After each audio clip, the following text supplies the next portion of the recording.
ازيكم يا جماعه عاملين ايه؟ اظن من الحاجات القليله جدا اللي نقدر في الكوره نتفق عليها، الحاجات القليله قوي يعني، ان ميسي ورونالدو هم احسن اتنين لعيبه في الجنريشن بتاعنا، في الجيل بتاعنا. عارف لو دي كمان اختلفنا عليها في الكومنتات هنتحر بقى، لكن ما علينا يعني لو اتفقنا ان ميسي ورونالدو هم احسن اتنين، مين يجي في المركز الثالث في جيلنا ده بقى يبقى موضوع الحلقه بتاعنا في اليوم السادس من تحدي ال 100 يوم. التحدي بكل بساطه ان احنا كل يوم بننزل فيديو على القناه لمده 100 يوم، ونشوف على اخر ال 100 يوم دول هنكون وصلنا لكام مشترك على اليوتيوب.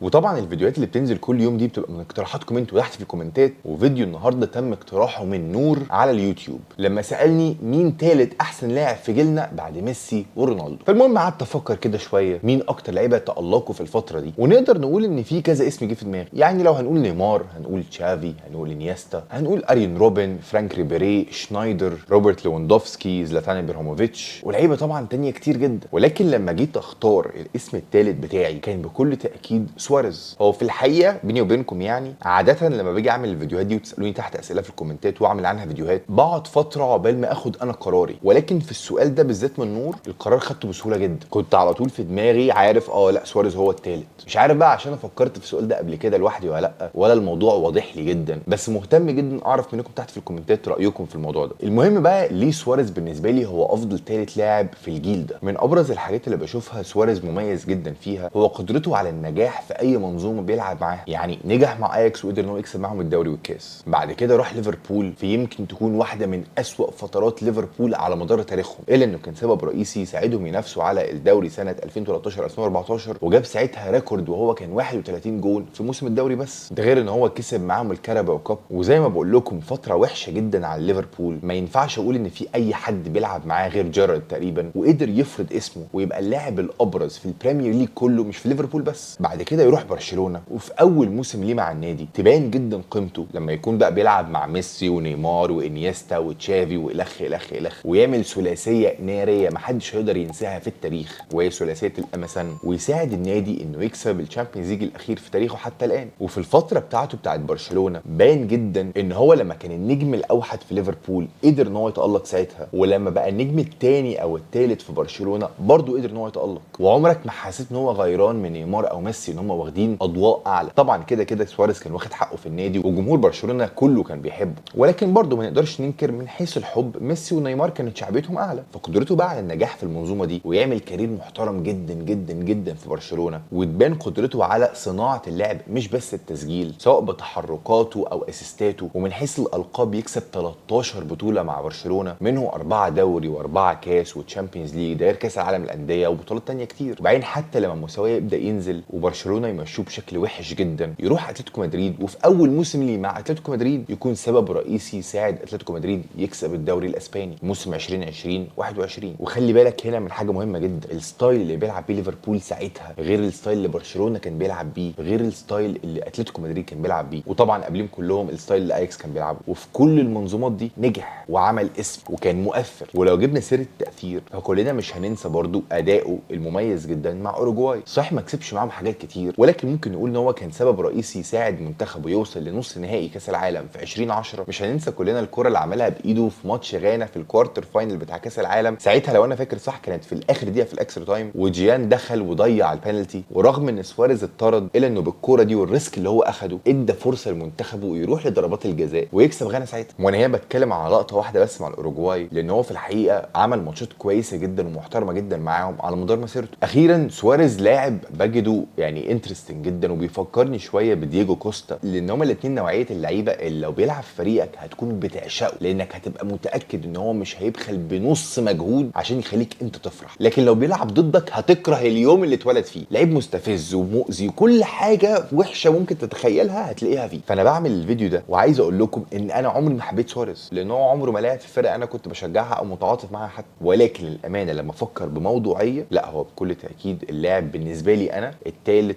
الافضل في جيل ميسي ورونالدو. عرفوني بقى رايكم تحت في الكومنتات، ما تنسوش اللايك والشير والسبسكرايب، وتقولوا لي فكره فيديو بكره. يلا سلام.